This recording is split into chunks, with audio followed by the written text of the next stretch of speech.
और आखिर में शेख इब्न बाज रहमतुल्लाह अलैह ने एक वजीफ़ा बताया, अगर जादू हो जाए तो हमें क्या करना चाहिए।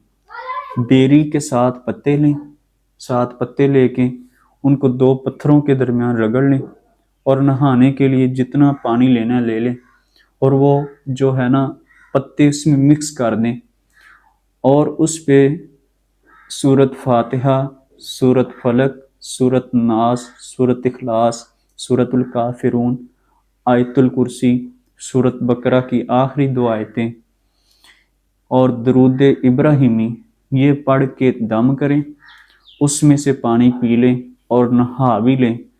तो ये अमल 7 दिन करें, बेरी के पत्तों पे दम करके उससे पानी में मिक्स करके पानी पी लें और उससे नहा लें।